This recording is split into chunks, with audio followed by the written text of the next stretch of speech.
श्रीशैलेश दयापात्रम् धीभक्त्यादिगुणार्णवम् यतीन्द्रप्रवणम् वन्दे रम्यजामातरम् मुनिम् लक्ष्म्या सह ऋषिकेशः देव्या कारुण्यरूपया रक्षकः सर्वसिद्धान्ते वेदान्तेऽपि च गीयते. லக்ஷ்மியா சக ரிஷிகேஷாங்கிற இந்த ஸ்லோகம் லக்ஷ்மி தந்திரம்ங்கிற அத்புத சாஸ்திரத்திலே ஏற்பட்டது. ஸ்ரீமன் நாராயணன் நம் எல்லோரையும் ரட்சிக்கிறான். அவன் ரட்சிக்கும் போது தனியனாக நம்மை காக்காமல் ஸ்ரீதேவி நாச்சியாரான ஸ்ரீ மகாலட்சுமி அவளோட சேர்ந்தே நம்மை காக்கிறான் என்று சொல்லுகிறது இந்த வாக்கியம். அவள் கருணையே வடிவெடுத்தவள். அவனுடைய சீற்றத்தை போக்கி பெருமானை நம் பேரிலே அருள் புரிய வைக்கிறாள். அந்த எம்பெருமானும் நம்முடைய பாபக் கூட்டங்களை அத்தனையும் விலக்கி மோட்ச சாம்ராஜ்யத்தையே நமக்கு கொடுக்கிறான். இது எல்லோரும் அறிந்த உண்மை. பெருமானை நாம் ரக்ஷகன் ரக்ஷகன்னு கொண்டாடுகிறோமே, ரட்சிக்கைங்கிறதுனா என்னது என்று சந்தேகம் வரும். நம்முடைய அனிஷ்டங்களை எல்லாம் தொலைத்து இஷ்டங்களை கொடுத்தால் அதற்கு ரட்சகணம்னு சொல்லுவார்கள். நம் அனிஷ்டங்கள் ஒத்தொத்தருக்கு ஒன்னொன்னு பிடிக்காமல் இருக்கும், இஷ்டங்கள் ஒவ்வொருத்தருக்கு ஒன்னொன்னு பிடித்திருக்கும். அப்ப அவரவர்களுக்கு பிடிக்காததை தொலைத்து பிடித்ததை கொடுக்கிறானா என்று கேட்டால் அப்படின்னு ஒத்துனுட்டா அது ரொம்ப கீழ்ப்படி சாதாரண விசாரம். ஆனா நம்முடைய சம்பிரதாயப்படி உயர்ந்த அர்த்தத்தை பார்த்தால் எல்லோருக்கும் எது பிடித்ததாக இருக்க வேண்டும், எது இயற்கையிலேயே பிடிக்காததாக இருக்க வேண்டும்? நமக்கு சுவாமியாய் நம்மை படைத்தவனாய் இருக்கக்கூடிய எம்பெருமான் அவன் திருவடிகளை அடைவதும் அதற்கு நித்திய கைங்கரியம் பண்ணுவதுமே பிடித்ததாக இருக்க வேண்டும். நம்முடைய அகங்காரம், மமக்காரம், காமம், குரோதம், சம்சாரம் என்று அவனை அடைய ஒட்டாமல் நம்மளை நிறைய தடுக்கிறதே, அதுதான் நமக்கு பிடிக்காதவையாகவும் இருக்க வேண்டும். பெருமான் நமக்கு என்ன செய்கிறார்? இந்த அனிஷ்டங்கள் அத்தனையும் தொலைத்து இஷ்டமான பகவத் பிராப்தியையும் கைங்கரியத்தையும் நமக்கு கொடுக்கிறார் என்பதுதான் உண்மை. அப்படி பெருமானை நாம் அடைய வேண்டும் என்றால் அதற்கு நம்மிடம் என்ன தேவை? ஏதானு நமக்கு கிடைச்சாத்தானே பெருமானை அடைய முடியும். நேற்று வரை அவனை அடையவில்லை, இன்று அடையணுங்கிற ஆசை ஏற்பட்டிருக்கிறது. நாளை எப்படி அடையலாம் என்று கேள்வி கேட்டுக்கொண்டு அதற்கு எத்தனையோ வழிகள் தெரிவிக்கிறார்கள் பூர்வர்கள். கர்மயோகம், ஞான யோகம், பக்தி யோகம், இதெல்லாம் ஓரொரு வழியாக கண்ணனே கீதாச்சாரியனாக பிறந்த போது தான் பகவத்கீதையிலே அர்ஜுனனுக்கு உபதேசித்துள்ளான். ஆனால் அது அந்த காலத்துக்கு தகுந்த வழிகளாக இருக்கலாம். இன்னைக்கு நமக்கு கர்மயோகத்தை பண்றதிலேயோ ஞான யோகத்தை அவலம்பிப்பதிலேயோ அவ்வளவு சக்தி போராது. ஏனென்றால் சாஸ்திரம் முழுக்க கற்றோமா கர்மாக்களை பண்றதுக்கு, அல்லது இந்திரியங்களை அடக்கிறதுக்கு தான் நம்மால முடியுமா ஞான யோகத்தான் ஒட்டிக்க? இந்த ரெண்டுமே இல்லைன்னு சொல்லிட்டால் கண்டிப்பா பக்தி யோகமும் கைவர போறதில்லை. அப்ப இதுகள்லாம் நம்மால முடியாது என்கிற முடிவுக்கு வருகிறோம். முடியாதுங்கிறது மட்டுமல்ல, இப்ப சில பதார்த்தங்களை நாம சாப்பிடக்கூடாது அப்படின்னு வைத்திருக்கிறார்கள். நம்ம வாய்க்குள்ள போட்டுண்டா அதெல்லாம் போகுமா போகாதா? போகும். சாப்பிட முடியாதுங்கிறது இல்லை, சாப்பிடக்கூடாதுன்னு சிலது உண்டல்லவா. இன்னென்ன பொருள்களைத்தான் சாப்பிடலாம், இன்னத்தை கூடாதுன்னுவா. அதே போல பெருமானை அடைவிக்கும் வழிகளான கர்மயோகமோ ஞான யோகமோ பக்தி யோகமோ நம்மால செய்யறதுக்கு முடியாதுங்கிறது மட்டுமல்ல, செய்யவும் கூடாது. ஏன் செய்யக்கூடாதுங்கிறத நாம் ஈண்டு பார்க்கலாம். பெருமானுக்கே நாம் அடிமை, அவனுக்காகவே பிறந்தோம், அவன் திருவடிகளை பற்றி கொண்டே அவனை அடைய வேண்டும், அவர் கைங்கரியம் பண்ணுவதுதான் நமக்கு ஸ்வரூபம் என்கிற ஞானம் ஒருத்தருக்கு ஏற்பட்டுடுத்துன்னு வைப்போம். அதத்தான் ஸ்வரூப ஞானம்னு சொல்லுவார்கள். பகவானுக்கு நான் சேஷபூதன், பகவானுக்கு பரதந்திரன், அவனுக்கே அற்று தேர்ந்திருக்கிற அடிமை. அவன் தான் படைத்தார், அவர்தான் என்னை காக்கிறார், அவர்தான் சாஸ்திரம் முழுவதும் கொடுத்தார், நான் நல்லதா நடக்கணும்னு அவர்தான் ஆசைப்பட்டார், நாம் பெருமான திருவடிகளை அடையணும்னு ஆசைப்பட்டவரும் அவர்தான், அதற்கு முயற்சி எடுத்தவரும் அவர்தான். இதெல்லாம் நமக்கு இருக்க வேண்டிய சொரூப ஞானம். அவனுக்கு நமக்கும் ஒழிக்க ஒழியாத சம்பந்தங்கள் இருக்கிறபடியால் நம்ம நாமே ரட்சித்துக் கொள்ள வேண்டிய தேவையில்லை. அவனுக்கு அடிமையான நம்மை அவனே ரட்சிப்பான். அவனுடைய உகப்புக்காகவே கைங்கரியங்களை பண்ணுவோம். இந்த அறிவுக்குத்தான் ஸ்வரூப யாதாத்ம ஞானம்னு சொல்லுவார்கள். இப்ப இந்த அறிவு வந்துடுத்துன்னு வச்சுப்போம். அப்பொழுது மேற்கொண்டு மற்ற எந்த உபாயங்களையும் பத்திரத்துக்கு நெஞ்சே போகக்கூடாது. எப்ப அவனுக்கே அடிமைன்னு தெரிஞ்சுட்டோமோ அப்ப இனி அவனால காக்கப்பட வேண்டும்னு தான் எதிர்பார்க்க வேண்டுமே தவிர மத்தொன்ன ஒரு நாளும் நாம் எதிர்பார்த்து நிற்கக்கூடாது. இதற்கு ஸ்வரூப ஞானம்னு சொல்லுவார்கள். ஆக கர்மயோகம், ஞான யோகம், பக்தி யோகங்கள் எல்லாம் நம்மால செய்ய முடியாததுங்கிறது மட்டுமல்ல, எப்ப பெருமானுக்கே அடிமைன்னு ஆயிட்டமோ அவருக்கே இருக்கோ அப்ப அவர் திருவடிகளையே வழியாக்கினுடுவோமே. எதுக்கு கர்மஞான பக்தி யோகங்களை பார்க்க வேண்டும்? அது நமக்கு இயலாது, அது கூடாது என்கிற புத்தியும் வந்து விடுகிறதல்லவா. இந்த புத்தி அத்தனை நமக்கு எது கொடுக்கும்? அதை பத்தித்தான் இப்பொழுது பார்ப்பதற்கு கூடியிருக்கிறோம். பஞ்சசம்ஸ்காரம், ஆச்சாரிய சமாசிரயணம் என்று பிரசித்தமான அழைக்கப்படுகிறதே, அதை பத்தி சிற்று தெளிவாக இந்த கோட்டியாரிடத்திலே விண்ணப்ப பண்ணுகிறேன். ஆக பெருமான் ரட்சிக்கிறான். ரட்சிக்கைங்கிறது அனிஷ்டத்தை தொலைத்து இஷ்டத்தை கொடுக்கை. எது அனிஷ்டம் எது இஷ்டம்னு பார்த்தால் பெருமானை அடைந்து கைங்கரியம் பண்ணுவதுதான் இஷ்டமாக இருக்க வேண்டும். அதற்கு எது வழியாகலாம்? கர்மயோகமோ ஞான யோகமோ பக்தி யோகமோ வழியாகலாம். ஆனா அதெல்லாம் என்னால செய்யறதுக்கு முடியாது, நான் செய்யவும் கூடாது. பெருமானுக்கே அடிமை நான், அவராலேயே வளர்க்கப்பட்டிருக்கும் அவர், என்னை ரட்சிக்க வேண்டிய கடமை அவனுதே என்கிற ஸ்வரூப யாதாத்மிய ஞானம் ஏற்படணும் இல்லையோ. அதை எது கொடுக்கும்? அதை கொடுப்பவைதான் மூன்று ரகசியங்கள். ரகசியத்ரயம் ரகசியத்ரயம்னு கொண்டாடப்படுபவை. அதை கொடுப்பவர் தான் ஆச்சாரியன் என்னும் கொண்டாடப்படுகிறார். ஆக ஸ்வரூப யாதாத்மிய ஞானம் நமக்கு ஏற்படணும். அதற்கு துணை நிற்பவை பிரமாணங்களான ரகசியத்ரயங்கள். அத்தை நமக்கு உபதேசிப்பவர் ஆச்சாரியன். இதைத்தான் பெரியோர்கள் கொண்டாடுகிறார்கள். ஆச்சாரியனே தான் நமக்கெல்லாம் சம்சார நிவர்த்தகமான பெரிய திருமந்திரத்தை, சம்சாரத்தையே தொலைத்து மோட்சம் கொடுக்க போறதே திருமந்திரம், அதை யார் நமக்கு கொடுக்கிறாரோ அவரே ஆச்சாரியன். நமக்கு ஞானம் ஏற்பட வேண்டும் என்னால் ரகசியத்ரயத்தை பத்தியும் தத்துவத்ரயத்தை பத்தியும் ஞானம் அவசியம் தேவை.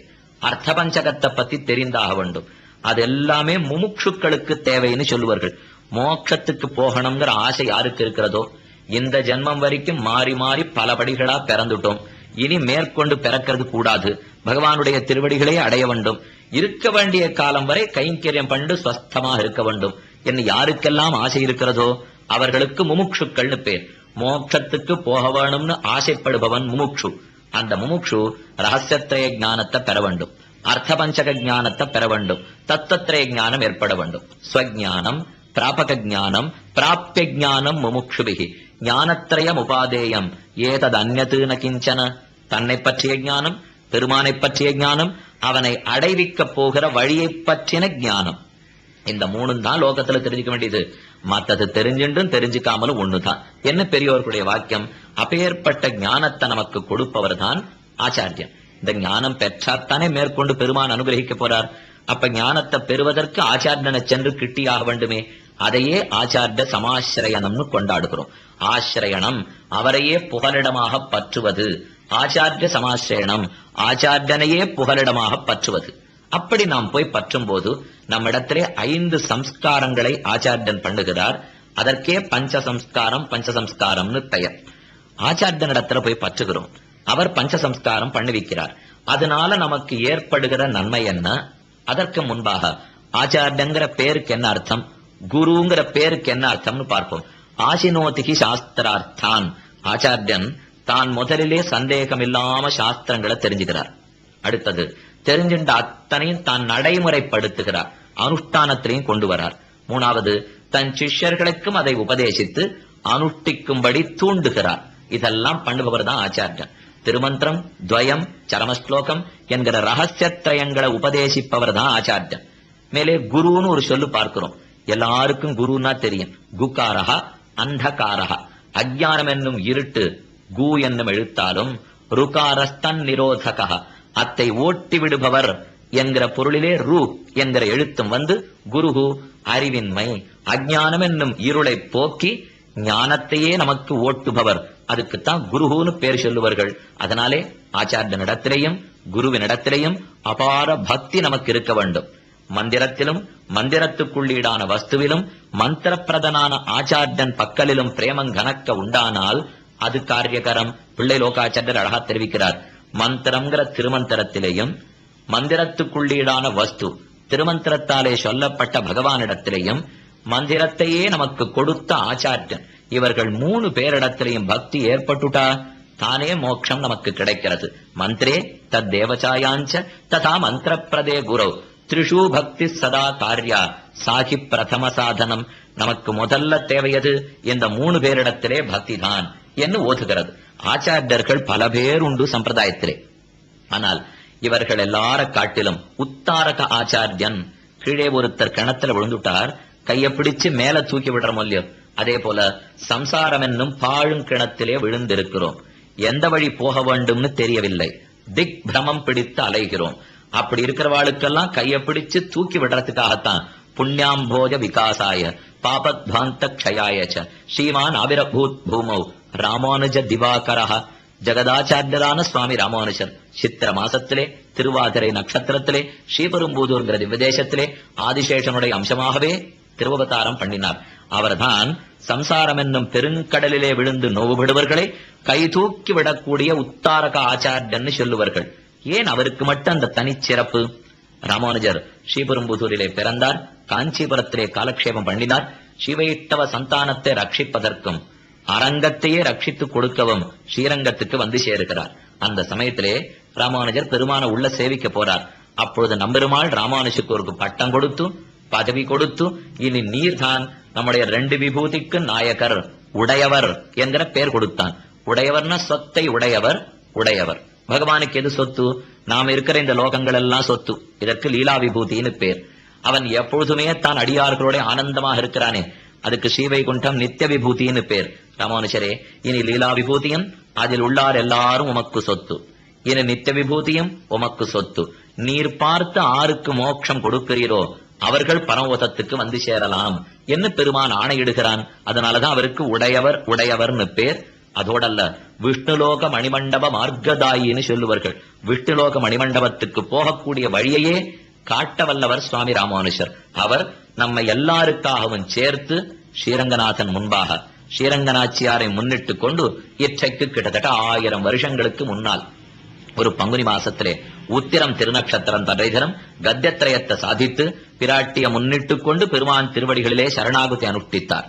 பகவானுடனே என்ன வேணும், சரணாகதி பண்ணினீரேன்னு கேட்டான் ராமானுஜரிடத்தே. நமக்கு பரபக்தி பரஜான பரமபக்திகள் வேணும் பிரார்த்தித்தார். அஸ்துதே தயேவ சர்வம் சம்பத்சதே, கொடுத்தோம் மொழி இருத்தான் எம்பெருமான். ராமானுஜருடனே பிரார்த்திக்கிறார், நமக்கு கொடுத்தது போராது, நம் சம்பந்திகள் அடைவிலும் யாருக்கெல்லாம் ராமானுஜதாசன் என்கிற அபிமானம் இருக்கிறதோ, சம்பந்தம் இருக்கிறதோ, அத்தனை பேருக்கும் நீர் பரமோதம் அளிக்க வேணும். ஆனந்தப்பட்டான் எம்பெருமான். தனக்கு மட்டும் ஒன்றை பெற்றுக் கொள்ளாமல் தன் அடியார் அடியார் அடியார் அடியார் என்று இன்றளவும் இருக்கிற எல்லாருக்காகவும் கேட்டாரே, நீர் கேட்டதற்காகவே உகந்து கொடுத்தோம் என்ன கொடுத்து விட்டான் எம்பெருமான். அத்தையும் பெத்துனுட்டார். மேற்கொண்டு நாம் என்ன செய்ய வேண்டும்? இப்ப மோட்சம் பெத்துனுட்டேன், என் அடியார்களுக்கு வாங்கி கொண்டேன், இன்னும் கொஞ்ச நாள் இந்த சரீரம் இருக்கும் போல் இருக்கே, அது வரைக்கும் என்ன செய்யணும்னு சுவாமி கேட்டார். அத்தைவ ஸ்ரீரங்கே சுகமாஸ்வ, இந்த ஸ்ரீரங்கத்திலேயே சுகமாக இருப்பீர். யாவத் சரீரபாதம், உம்ம திருமேனி கீழே விழற வரைக்கும் சுகமாக இருப்பீர் என்ன சொல்லிக்கொண்டு துவயம் அர்த்தானுசந்தானேன சக சதைவம் பக்தா யாவத் சரீரபாதம் அத்தைவ ஸ்ரீரங்கே சுகமாஸ்வ, துவயத்தை அர்த்தத்தோடு அனுசந்தித்துக் கொண்டிரு, திருமேனி கீழே விழற வரைக்கும் இரும் என்ன பெருமான் அன்று தெரிவித்து போனான். ராமானுஜர் பெரிய சொத்தாக பெற்றுக்கொண்டார் மோட்ச சாம்ராஜ்யத்தையே. இதை பத்தித்தான் சுவாமி மணவாள மாமனிகள் தம் ஆர்த்தி பிரபந்தத்தின் கடைசி பாசரத்தில் தெரிவிக்கிறார். இந்த அரங்கத்து இனி திருநி என்ற அரங்கர் எந்த எதிராசற்கு இந்த வரம் சிந்தசையில் நம்மதன்னோ நெஞ்சமே நத்தாதை சொம்புதல்வர் தம்மதன்னோ தாயமுறதான். ஒரு நியாயம் தெரிவிக்கிறார் மணவாள மாமனிகள். ராமானுஜர் அன்னைக்கு சொத்து வாங்கி வச்சாரே, அந்த சொத்தெல்லாம் நமக்காக வாங்கி வச்சதுதானே. தகப்பனார் சொத்து சேர்த்தால் அது பிள்ளையினுடையது தானே. நத்தாதை சொம் புதல்வர் தம்மதன்னோ தாயமுறதான். அதே போல ராமானுஜர் என்று பிரார்த்தித்து வைத்தது நமக்காக கொடுத்தது தானே. ஆக நாம் ஆரும் தனித்தனியா சரணாகதி பண்ண வேண்டிய தேவையில்லை, தனித்தனியாக எந்த முயற்சியும் எடுக்க வேண்டிய தேவையில்லை. அன்று ராமானுஜர் மொத்தமா நமக்காக சேர்த்து வாங்கி வைத்தார். நாம் மனசிலே அத்தை ஞாபகப்படுத்திக் கொள்ள வேண்டும். ராமானுஜ சம்பந்தி நான் என் அவரோட தொடர்பு ஏற்படுத்திக் கொள்ள வேண்டும். அந்த தொடர்பு ஏற்படுத்துறதுக்கு வழியையும் ராமானுஜரே ஸ்தாபித்து வைத்தார்.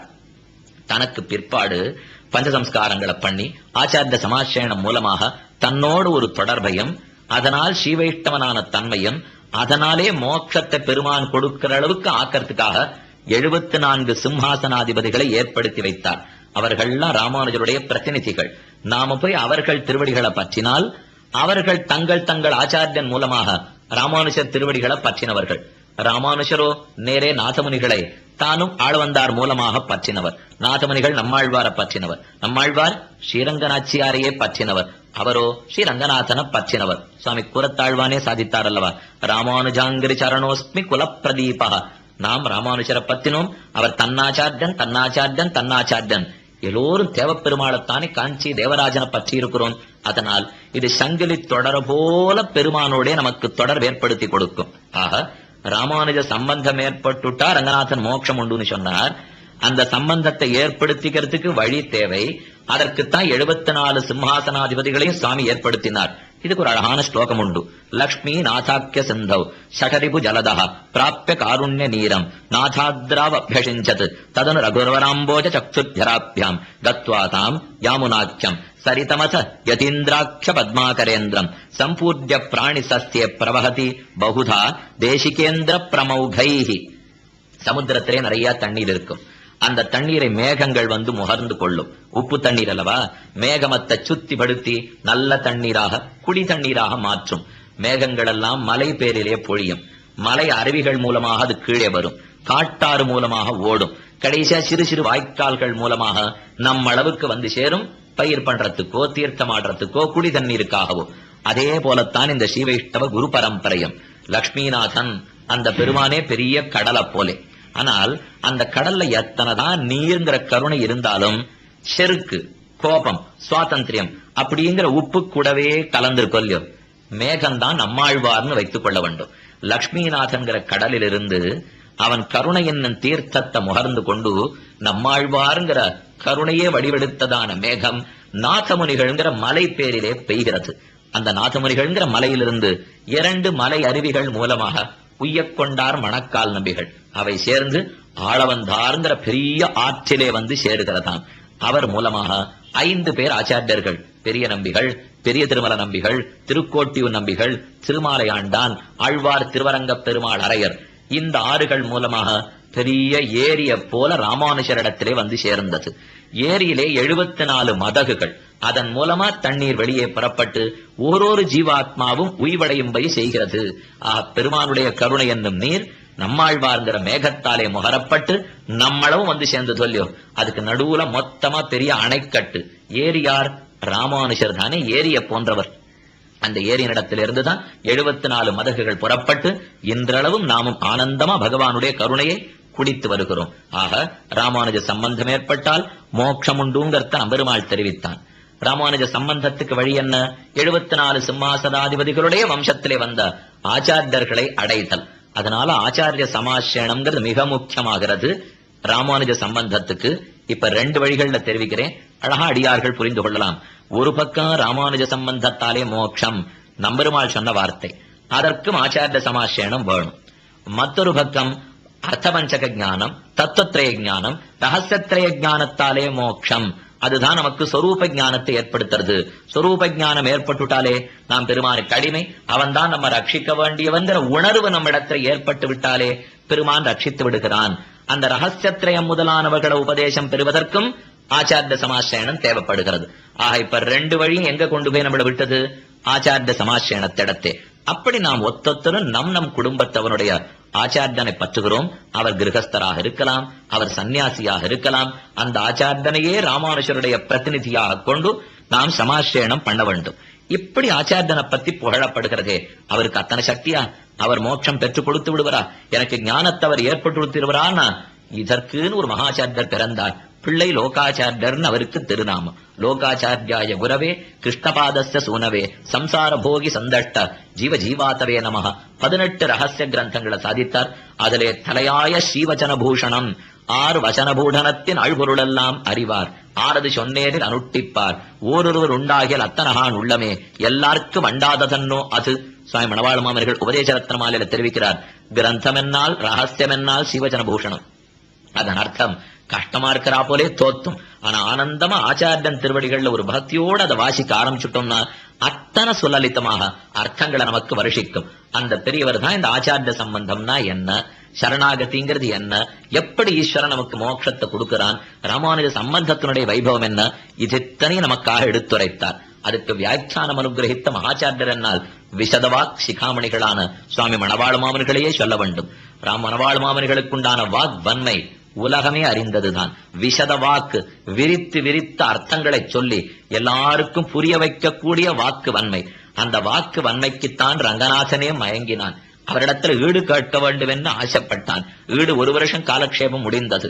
அழகிய மணவாளன் நம்பெருமாள் தன்னுடைய உற்சவங்கள் அத்தனை நிறுத்தி கொண்டு மணவாள மாமனிகள் திருவாக்காலே திருவாய்மொழியினுடைய ஈடு வியாக்கியானத்தை கேட்டு முடித்தான். ஆனி மாசம் மூல நட்சத்திரம் அன்றைய தினம் சாத்துமறை ஆயிற்று. உடனே ரங்கநாதன் ரங்கநாயகம்ங்கிற சிறு குழந்தை வடிவிலே வந்து தான் ஆச்சாரியனாகவே மணவாள மாமனிகளை அபிமானித்துத்தானே அர்த்தத்தை கேட்டிருக்கான். மணவாள மாமனிகளுக்கு ரங்கநாதனுக்கே ஆச்சாரியன்கிற பதவி. அதனாலதான் தன்னுடைய ஆதிசேஷ பீഠத்தையே மணவாள மாமனிகளுக்கு கொடுக்க, இன்னைக்கு மணவாள மாமனிகளுடைய சிரசுக்கு மேல ஆதிசேஷனை எல்லாவிடத்திலும் நீங்க சேவித்திருக்கிறீர்கள் அல்லவா, அந்த மணவாள மாமனிகளுக்கு ஒரு தனியன் சமர்ப்பிக்கிறான். ஸ்ரீ சைலேஷ தயாபாத்திரம், திருவாய்மொழிப்பிள்ளையினுடைய தயக்கே பாத்திரபூதரானவர். தீபக்தியாதி குணான்னவம், பகவத் விஷயமான ஞானமும் பக்தியும் கடலை போன்றே பெருத்திருக்கும் அவர். ஸ்ரீசைலேச தயாபாத்திரம், தீபக்தியாதி குணார்ணவம், யதீந்திர பிரவணம், ராமானுஜருடைய புனரவதாரம். அவர் திருவடிகளிலே அதிமாத்திர காதல் பிரேமம் பக்தி படைத்தவர். வந்தே ரம்ய ஜாமாதரம் முனிம், அழகிய மணவாள மாமுனிகளை வணங்குகிறேன் என்று பகவானாலேயே ஆச்சாரிய பதவி கொடுக்கப்பட்டு கொண்டாடப்பட்டவர் மணவாள மாமுனிகள். ஆக ஒரு பக்கம் பிள்ளை லோகாச்சாரியர், மற்றொரு பக்கம் சுவாமி மணவாள மாமுனிகள். இவர் மூலம் 18 ரகசிய கிரந்தங்களை சாதித்தார். இவர் வியாக்கியான கிரந்தம் எழுதினார். உபதேச ரத்னமானியிலே இந்த சிவஜனபூரணத்தினுடைய அர்த்தங்களை எடுத்து காட்டினார்.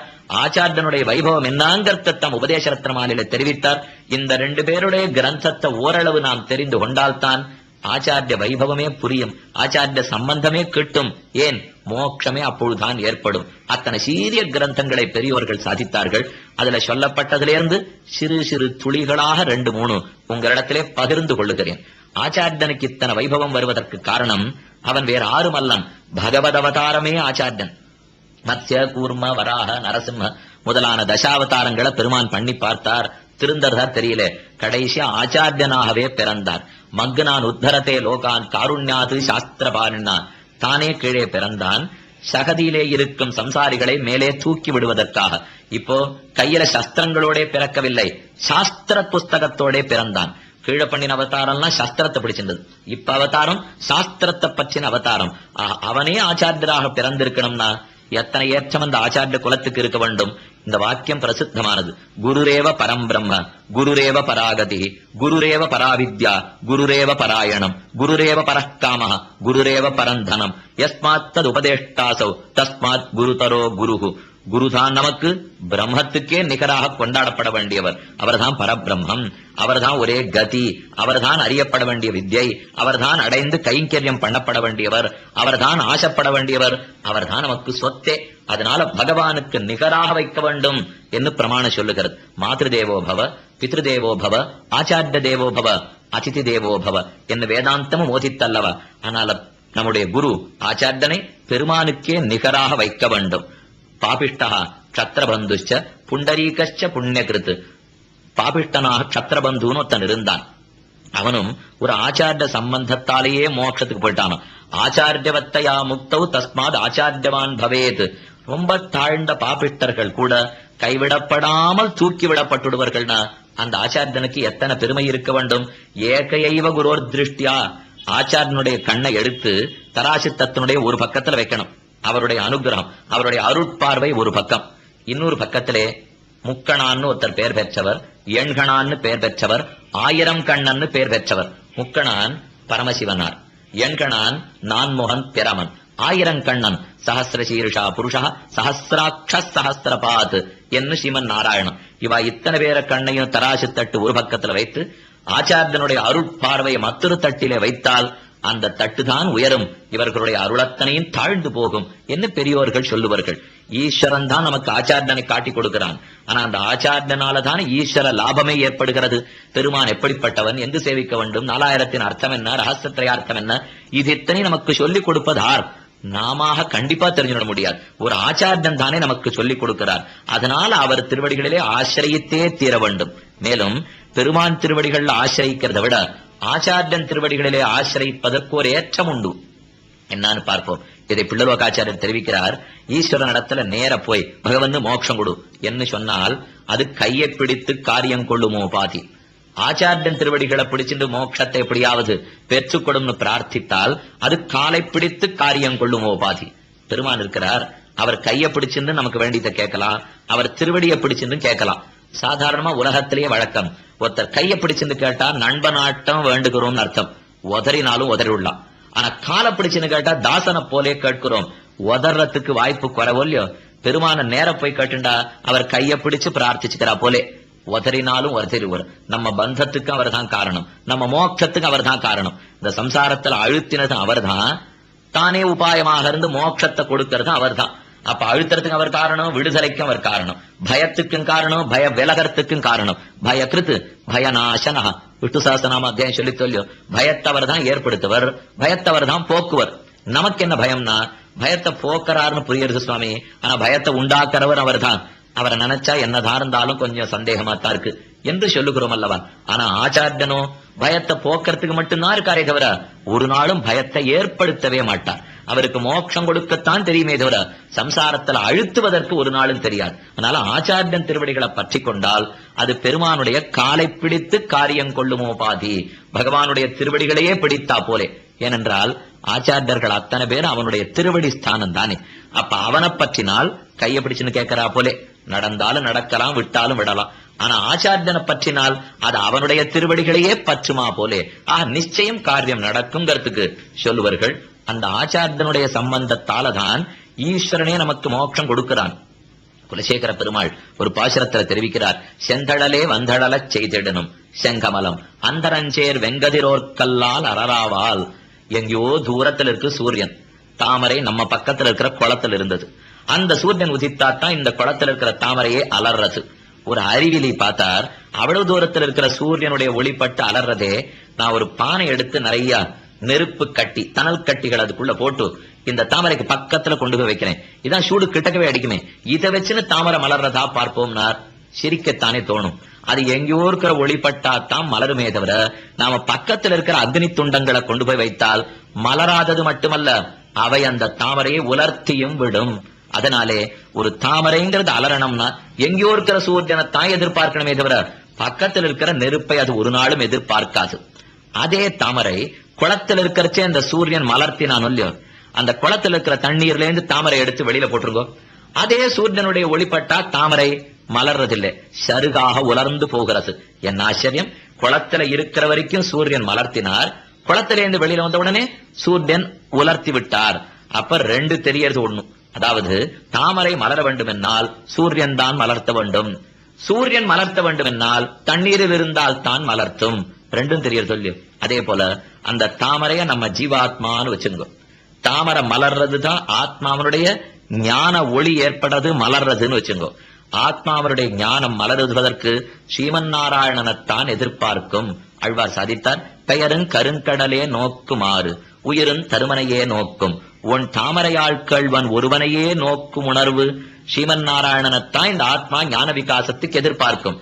நாராயணன் சூரியனை போலே ஆத்மா ஞான விகாசம் தாமரை அலறுகிறா போலே.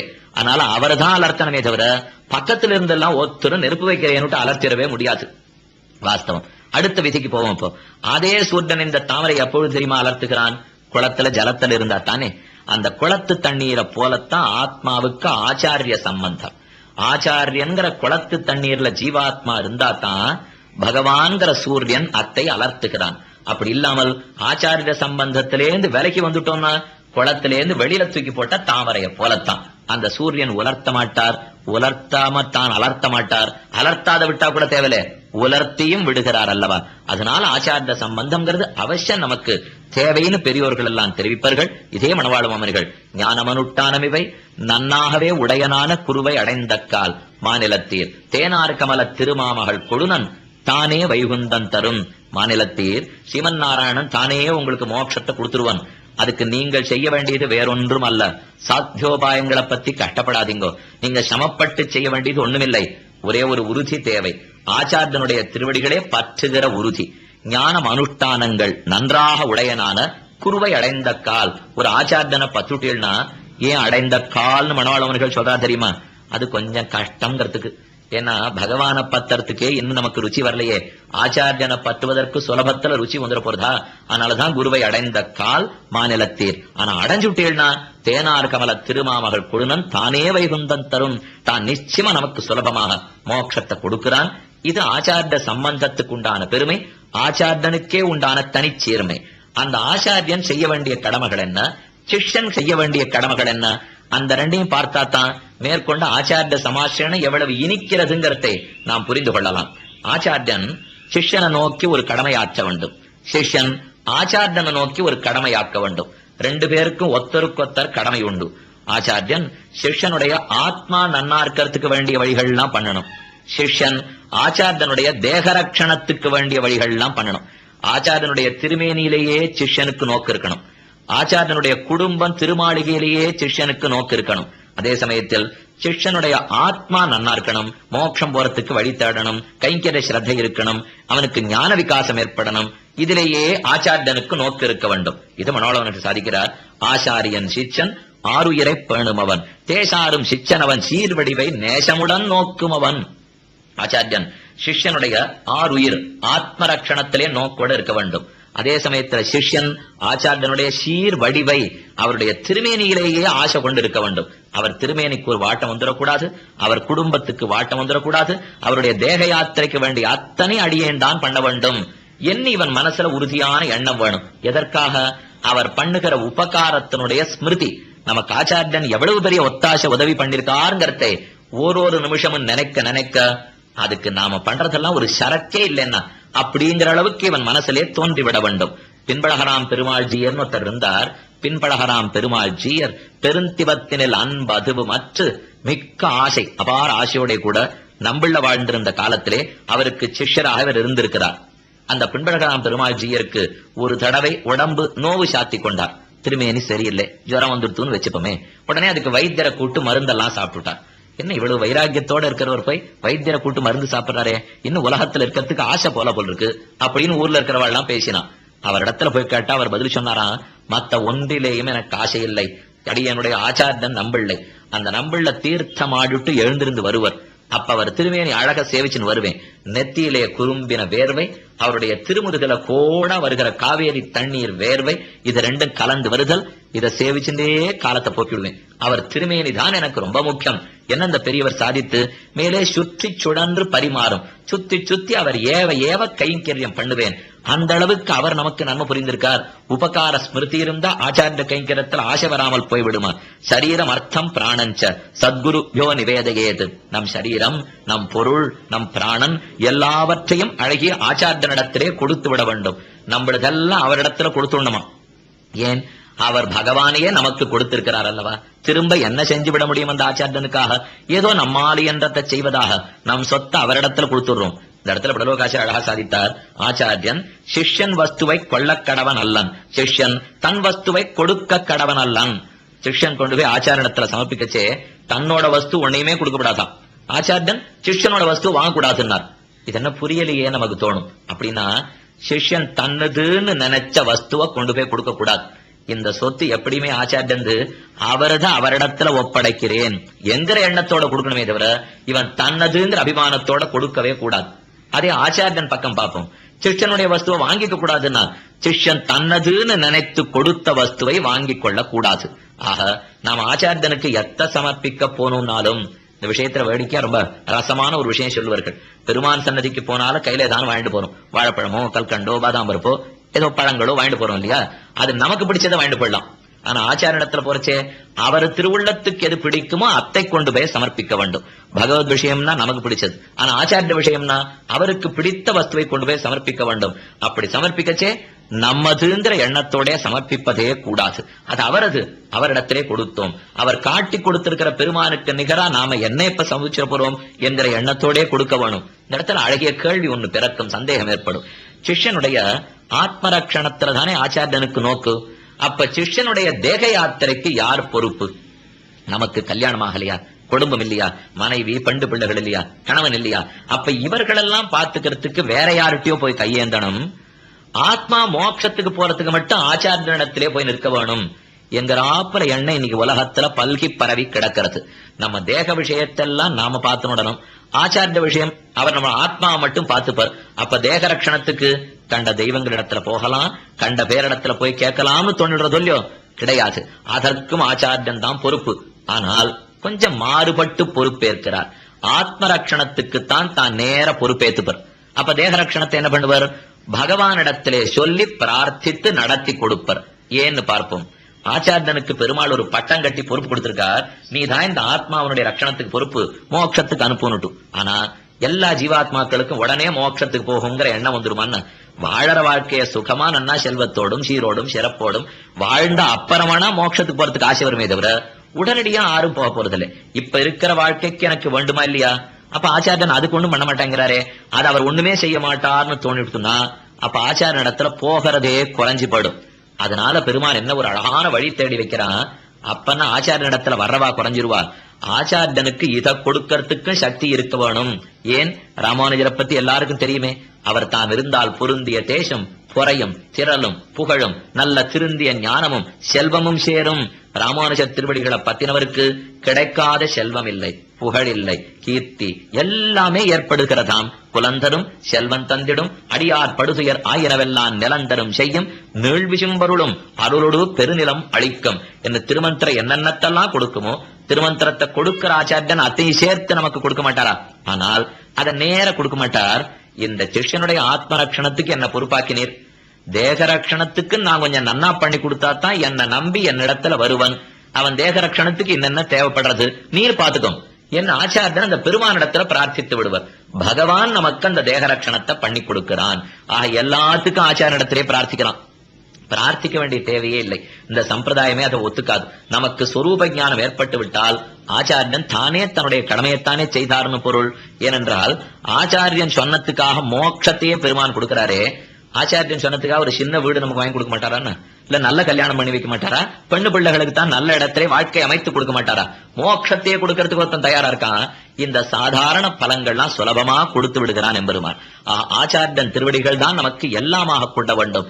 அதுதான் பாட்டு கேட்கும் இடமாய், கூப்பிடு கேட்கும் இடமாய், குதித்த விடமாய், வகுத்த இடமாய், வளைத்த விடமாய், பர வியூக விபவ அந்தர்யாம் அர்ச்சகள் என்ன பெருமானுடைய 5 நிலைகளும் ஆச்சாரியனுடைய திருவடிகளே. என்னொரு சிஷ்யன் இருக்க வேண்டும். இருந்துட்டான்னா இருந்து பார்க்கிறது கஷ்டமா இருக்கலாம், ஆனா இருக்க இருக்கத்தான் அதன் இனிமை புரியும். பெருமானாலே நியமிக்கப்பட்ட ஒத்தர் இடத்துல நம்ம அடங்கி இருக்கிறோம். அவர் விட்ட வழி நாம் வாழ்வோம். நமக்கு குடும்பத்துல எதுனாலும் ஆச்சாரியன் வந்துதான் நடத்த வேண்டும். அது நல்லதா இருக்கட்டும், மற்ற காரியங்களாக இருக்கட்டும், அவர் அருளோட நாம் நடத்துவதற்கு தொடங்கினால் பெருமானும் அத்தை கொண்டு தான் ஆனந்தப்படுகிறான். இதே நிலையில தான் மதுரகவிகள் இருந்தார், வடுக நம்பிகள் இருந்தார். மதுரவிகளை பொறுத்த வரைக்கும் நம்மாழ்வாரை தவிர வேறு தெய்வமே அறியாதவர். தேவு மத்தறியேன் குருகூர் நம்பி பாவி நின்னிசை பாடித் திரிவனே.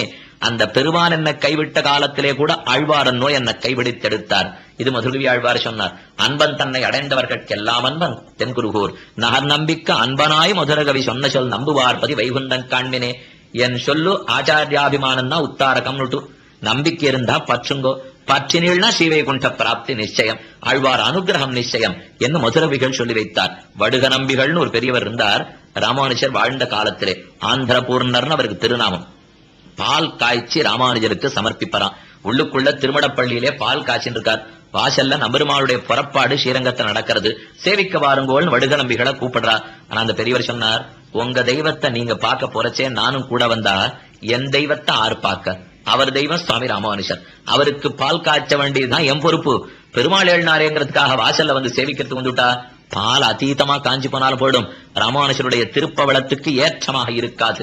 என்ன அவரேதான் எல்லாம் என்ன கிடந்த மகாச்சாரியர் தான் இந்த வடுக நம்பிகள். மணவாளர்கள் பிரார்த்திக்கிறார், உன்ன வழிய ஒரு தெய்வம் மற்றறியா மண்ணு புகழ் சேர் வடுக நம்பி தன் நிலையை எந்தனக்கு நீ தந்து எதிராசா என்னாலும் உந்தனக்கே ஆட்கொள் உகந்து அந்த வடுக நம்பிகளுடைய நிலையை எனக்கு அனுகிரகிக்கிறாரா என்ன ராமானுஜரிடத்திலே பிரார்த்தித்துக் கொள்கிறார். ஆக ஆச்சாரியனுடைய சம்பந்தம் எதற்காக? ராமானுஜ சம்பந்தத்துக்காக, ஆத்ம ஞானம் மலர்வதற்காக. அவ்வளவு பெருமை ஆச்சாரியனுக்குண்டா? பகவானுக்கு நிகரான பெருமையே உண்டு. ஆச்சாரியனுக்கு இருக்க வேண்டிய கடமை என்ன? சிஷ்யனுடைய ஆத்ம ரட்சணத்திலே. சிஷ்யனாற்ற வேண்டிய கடமை என்ன? தன் உயிரையும் தன்னுடைய சரீரம் அர்த்தம் பிராணம் எல்லாவற்றையும் ஆச்சாரியனிடத்துல சமர்ப்பித்து அவர் தேக ரட்சணத்திலேயே நோக்கோடு இருக்கை. இதெல்லாம் ஆச்சாரிய சமாசேனத்தினுடைய அடிப்படையான கொள்கை. ஒரு ஆச்சாரியனை பற்றி அவரிடத்திலே போய் நிற்கிறோம், நின்ற பிற்பாடு பஞ்சசம்ஸ்காரம்ங்கிறது நடக்கிறது. அது என்னங்கிறத மேற்கொண்டு நாம் அனுபவிக்கலாம். நம்ம உயர்ந்த காரியத்தை ஆச்சாரியன் நமக்கு பண்றார், அதன் மூலமாகத்தான் ராமானுஜ சம்பந்தத்தையே நாம் பெறுகிறோம். நம்முடைய சம்பிரதாயப்படி பார்த்தோம்னா பஞ்சசம்ஸ்காரம்ங்கிறது 5ஆக செய்யப்படுகிறது. தாபஹ, புண்ரஹ, ததா நாம, மந்த்ரோ, யாகச்ச பஞ்சமஹ, அமி பரம சம்ஸ்காராக பாரமைகாந்திய ஹேதவஹ. அதாவது பரம ஏகாந்திகளாக இருப்பதற்கு இந்த 5 முக்கியம். இது பராசர ஸ்மிருதி தெரிவிக்கிறது. அதாவது இந்த 5 என்பது தாபகா, முதல்ல சங்க சக்கர லாஞ்சனம், ஒரு அழகான திருவாழி திருச்சங்கு, அதை நெருப்பிலே வாட்டி நம்முடைய வலது தோள் மேலே திரு ஆழி சுதர்சனத்தையும் இடது தோள் மேலே திருச்சங்கத்தையும் பெருமானுடைய திவ்யமான சங்க சக்கரங்கள்ங்கிற ஆயுதங்கள் அது ஆச்சாரியன் நம்முடைய தோள்களிலே இலச்சனையாக பொறிக்கிறார். இது முதல் சம்ஸ்காரம். அடுத்தது புண்ரகா, நெத்தி தொடக்கமாக 12 இடங்களிலே திருமண்காப்பு சாத்திக் கொள்ளும் வழி சொல்லுகிறார். இது புண்ரகா. நடுவிலே ஸ்ரீசூர்ணத்தை சாத்திக் கொள்ளுகிறோம், அதற்கும் வழி சொல்லுகிறார். 3வது தாஸ்ய நாமம் கொடுக்கிறார்.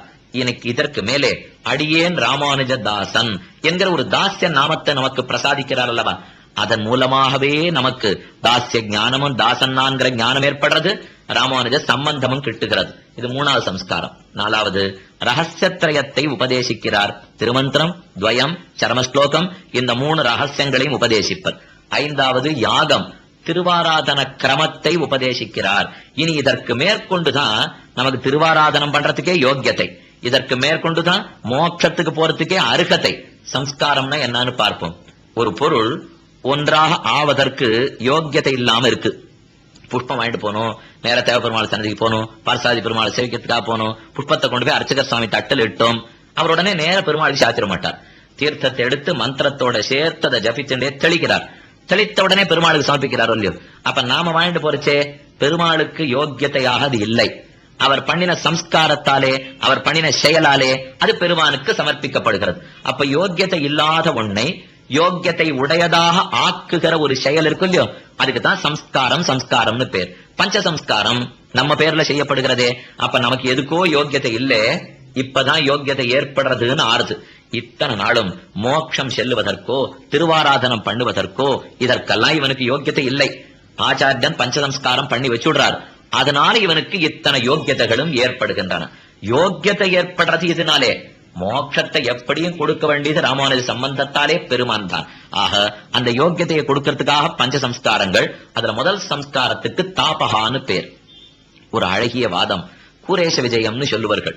குரத்தாழ்வானுக்கும் யாதவ பிரகாஷருக்கு நடந்தது. அத்வைத மதத்துலதான் யாதவ பிரகாஷர் இருந்தார். ராமானுஜரை விரோதித்துக் கொண்டார். அவரே மனசு திருந்தியும் தன் தாயாருடைய அனுகிரகத்தாலும் இப்ப ராமானுஜர் திருவடிகளையே பற்றுவதற்கு வருகிறார். அப்ப ஸ்ரீவைஷ்ணவ சம்பிரதாயத்துல நாம கடைப்பிடிச்சிருக்கிறது சிலதை பத்தி எல்லாம் அவருக்கு சந்தேகம். என்னென்ன அனுஷ்டானங்கள்லாம் நீங்க பண்றீங்களே, இப்ப சங்க சக்கரத்தை ஒத்தி கொள்ளுகிறீர்கள், இது சாஸ்திரத்துல இருக்கா? ஊர்த கொண்டம் தரிச்சுக்கிறீர்கள் 12 இடத்திலே, இது சாஸ்திரத்துல இருக்கா? இப்படிங்கிற போல சில கேள்விகள் எல்லாம் கேட்க எந்தெந்த சாஸ்திரத்துல என்னென்ன இருக்குன்னு 100கணக்கில் வாக்கியங்கள் எடுத்து சுவாமி கூரத்தாழ்வான் அறுதியிட்டு காட்டுகிறார். ரிக்வேதம் உரைக்கிறது, பிரதே விஷ்ணு அப்ஜ சக்கரே பவித்ரே ஜன்மாம்போதின் தர்த்தவே சர்ஷணீந்திர. ஜன்மம் என்னும் அம்போதி, மறுபடியும் மறுபடியும் பிறக்கிறோங்கிற பிறவி கடல் இருக்கே, இதுல இருந்து தாண்டுவதற்காக பெருமானுடைய வலக்கையிலே பிடித்த ஆழியையும் இடக்கையிலே பிடித்த சங்கத்தையும் இந்த ஜீவாத்மா தன் தோள்களிலே தரித்துக் கொள்ளுகிறான் என்று ரிக்வேதம் உரைக்கிறது. சுதர்சனோபனிஷத்து சொல்லுகிறது, நேமினா தப்த தனுகு பிராமணா சாயுஜ்யம் ச லோகதாமாப்னோதி. நேமிங்கிறது சக்கரம். அந்த சக்கரத்தாலே எவனொருத்தன் தன்னுடைய தோள்களிலே தப்த தனுகு சுட்டு கொண்டவனாய் பிரசாதிக்கப்பட்டவனாய் ஆகிறானோ அவன் சாயுஜ்ய லோகத்தை, பெருமானுடைய சாயுஜ்யமாகிற மோட்சத்தையே அடைகிறான். சுதர்சனோபனிஷத் சொல்றது. மகாபாரதத்தில் பீஷ்ம பர்வம் உரைக்கிறது, பிராமணைஹி க்ஷத்ரியைஹி வைஸ்யைஹி சூத்ரைஹி ச கிருதலக்ஷணைஹி அர்ச்சனீயஸ்ச வந்தியாச்ச நித்யயுக்தைஹி ஸ்வகர்மசு. இந்த 4 வர்ணத்தவர்களும், பிராமண க்ஷத்ரிய வைஸ்ய சூத்ரர்கள், இந்த 4 வர்ணத்தவர்களும் கிருத்த லட்சணைகி தங்கள் தோள்களிலே லட்சணமிடப்பட்டவர்களாய். அப்படிங்கிறச்சே உங்களுக்கு இத்தனை நாளி ஒண்ணு புரிஞ்சிருக்கணுமே, சமாசேனத்துக்கும் பஞ்சசம்ஸ்காரத்துக்கும் வர்ணபேதம் இல்லை. பிராமணனோ க்ஷத்ரியனோ வைசியனோ யாராக இருப்பினும் ஆச்சாரிய சமாசேனம் பண்ணி பஞ்சசம்ஸ்காரத்தை பண்ணிக்கொள்ளலாம்ங்கிறதுக்கு இந்த பிரமாணமே போருமே. நித்தியுக்தைஹி ஸ்வகர்மசு